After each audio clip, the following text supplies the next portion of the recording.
رسوله الكريم أما بعد أعوذ بالله من الشيطان الرجيم بسم الله الرحمن الرحيم عن علي قال كان النبي صلى الله عليه وسلم يخرج من الخلاء فيقرؤون القرآن ويأكل معنا اللحم ولم يكن يحجبه أو يحجزه عن القرآن شيء ليس الجنابة. رواه أبو داود والنسائي ورواه ابن ماجه نحوه. وعن ابن عمر قال قال رسول الله صلى الله عليه وسلم لا تقرأ الحائض ولا الجنوب شيئا من القرآن رواه الترمذي. وعن عائشة رضي الله تعالى عنها قالت قال رسول الله صلى الله عليه وسلم وجهوا هذه البيوت عن المسجد فإني لا أحل المسجد لحائض ولا جنوب رواه أبو داود. الحمد للہ رب العالمین. آج میں نے فصل ثانی سے 3 حدیثیں پڑھی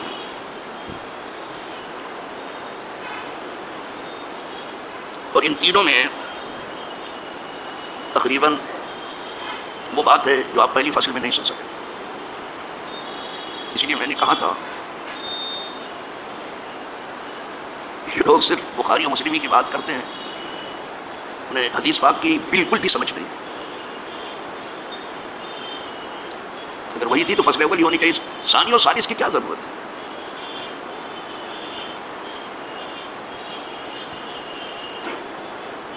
پہلی حدیث مولا علی سے کرم اللہ تعالیٰ وجہ الکریم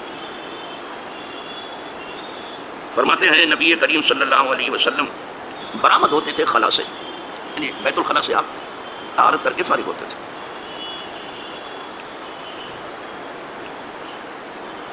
فیقرؤون القرآن، تو ہم کو قرآن پڑھاتے تھے. حضور کے سینے میں تو قرآن ایسے ہی جمع تھا. کتاب کی شکل میں تو بہت بات ہوا ہے، ویسے ہی حضور پڑھاتے تھے تو ہم کو قرآن پڑھاتے تھے. کتنے خوش نصیب ہیں وہ پڑھنے والے جسے حضور نے پڑھایا، کتنے خوش نصیب. یہ نہ سمجھو کہ جیسے آج پڑھایا جاتا اس طرح سے پڑھایا. حضور کا پڑھانا ہی کچھ اور تھا. بہت خوش نصیب تھے وہ لوگ جنہیں حضور نے قرآن پڑھا. اور حضور نے کسی سے قرآن نہیں پڑھاتے، جبریل امین آتے تھے پڑھانے کے لیے. دیکھنے میں تو جبریل امین پڑھاتے تھے لیکن در حقیقت قدرت پڑھاتی تھی. اسی لیے جب جلدی آپ جب اپنے لمحۂ مبارک حرکت میں لاتے تھے کہ کوئی بات یاد کرنے سے نہ رہ جائے تو قدرت نے منع فرما دیتے تھے کہ محبوب آپ ایسی تکلیف میں نہ پڑھو. قرآن پڑھنا بھی ہمارا کام ہے اور قرآن آپ کے سینے میں جمع کرنا بھی ہمارا کام ہے اور اس کا بیان بھی سکھانا ہمارے ذمہ ہے. ان علینا جمعہ و قرآن ثم علینا بیانا، تینوں بات میرے ذمہ ہے. قدرت اپنی طرف سے کرے. اور دوسری جگہ سیدھے کہا ہے، تمہیں لگتا ہے جبریل پڑھا رہے ہیں اور میں ہم پڑھا رہے ہیں اپنے محبوب سنقرئک فلا تنسیٰ. اور جبریل اترتے ہی تھے خدا کے حکم سے. تو جو قدرت کا کام ہے یا پھر فرشتے کریں گے، یا آدمی قدرت تو سامنے آئے گی نہیں نا، تو اس کی مدد یا فرشتوں سے ظاہر ہوگی یا پھر انسانوں کی مدد انسانوں سے ظاہر ہوگی. قدرت تو نہیں آئے گی نا، لیکن در حقیقت وہ مدد خدا ہی کی. تو حضور قرآن کہتے ہیں حضور ہم کو قرآن سکھاتے تھے. وَيَأْكُلُ مَعَنَا اللَّحْمَ، اور حضور ہمارے ساتھ گوشت کھاتے تھے. ہمارے ساتھ حضور گوشت کھاتے تھے.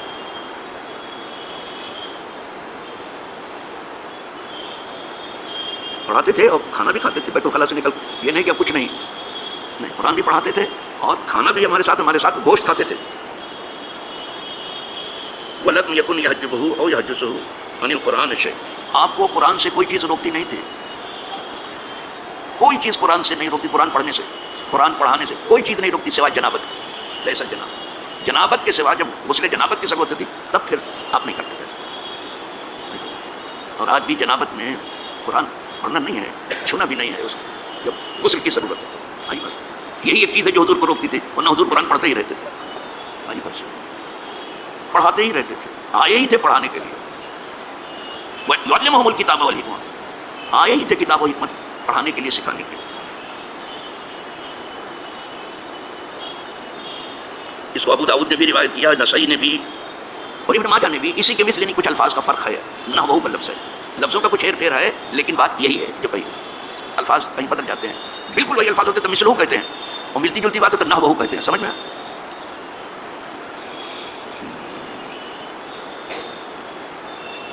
ایک حدیث ہو گئی. دوسری سنیے. وعن ابن عمر، عبداللہ ابن عمر سے کہتے ہیں فرمایا رسول اللہ صلی اللہ علیہ وسلم لا تقرأ الحائض ولا الجنوب شيئا من القرآن. وہ عورت جو حیض سے ہے اور وہ آدمی جو جنبی ہے قرآن سے نہ پڑھے کچھ، منع کرتا ہے. بہت پاک ہے وہ کلام، پاکی میں پڑھا جائے، ناپاکی میں نہیں آئے، یہی ہے، منع کرتے ہیں بالکل. اب کچھ لوگوں کا یہ کہنا کہ اس میں ہمارا کیا قصور ہے، یہ تو قدرتی طور پر ہے. کس نے آپ کو کہا کہ آپ قصوروار ہیں؟ آپ جو پہلے سے پڑھتی رہے آپ کو وہ ثواب تو ملے گا، بلا پڑھے ہوئے بھی ملے. کس نے کہا کہ آپ قصوروار ہیں لیکن آپ قرآن سے نہ پڑھیں، نہ قرآن کو چھوئیں؟ کون کہتا ہے کہ آپ کا کیا قصور ہے؟ اس کو ترمذی نے روایت. تیسری حدیث بھی سن لیجیے.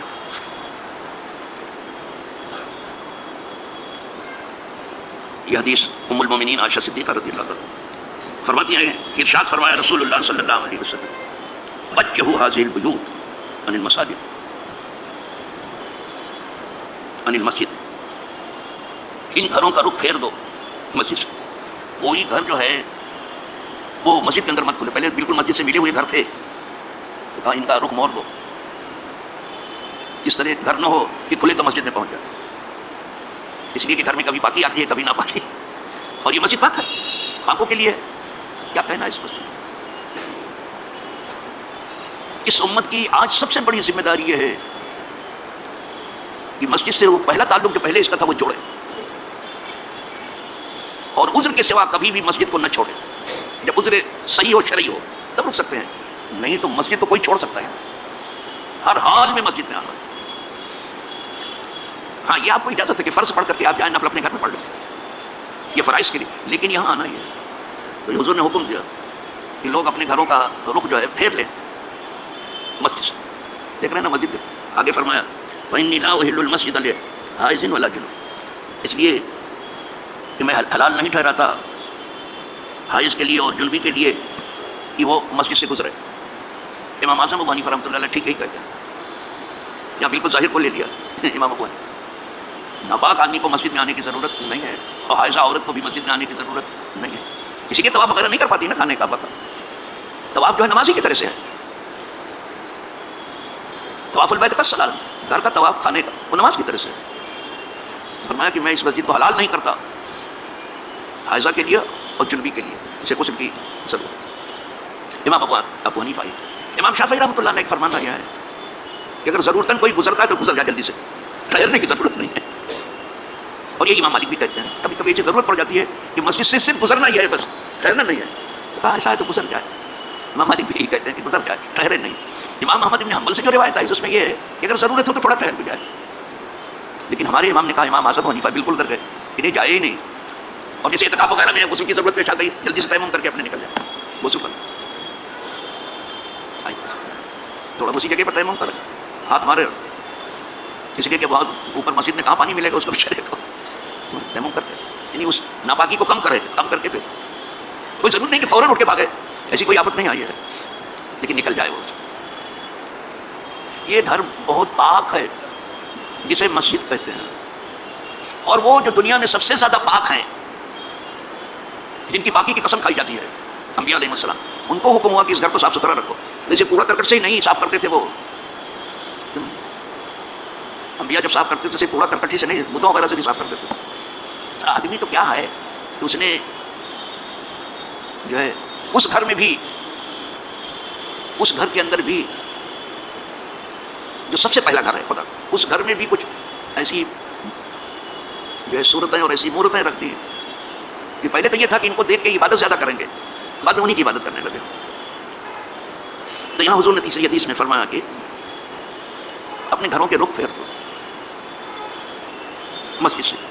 اسی لیے میں نے جو دیکھا ہے اپنی آنکھوں سے کہ جو گھر بالکل قریب ہے مسجد سے، اگر احترام نہیں کرے گا تو آباد نہیں ہو پائے. ایسے گھروں کی ہم نے بہت ویرانی بہت دیکھی، آباد نہیں ہو پایا. جو گھر بالکل مسجد کے قریب ہے، مسجد کے پاس ہی کھلتے ہیں، ان کے اوپر احترام بہت زیادہ ضروری ہے اس گھر پر. اور نہیں تو پھر ویرانی ہے، وہ بربادی ہے. اللہ بچائے سب کو. ہم تو اپنی گاؤں میں دیکھ چکے ہیں، 2-3 گھر تھے ہمارے گاؤں میں مسجد سے بالکل متصل، 2-3 گھر تھے بالکل مسجد کے پاس ہی کھلتے تھے، لیکن ہم نے کوئی آبادی نہیں دیکھی تینوں گھروں میں۔ اسی لیے جو ان میں سے بعض نے ہم سے مشورہ دیا کہ کیا بات ہے کہ ساری ویرانی اور ساری بربادی ہماری طرف رک، ہم نے کہا کہ تم اپنے گھروں کو جو ہے مسجد سے پھیر لو، رخ بدل لو، تو انہوں نے عمل بھی کیا بعض نے، تو اچھی حالت میں آ گئے۔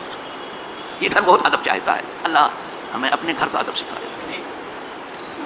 اللہ جنہوں نے ہمیں دین سکھایا ہے اور ادب کا درس دیا، اللہ ان کے قدموں کی خاک ہمیں نصیب کرے۔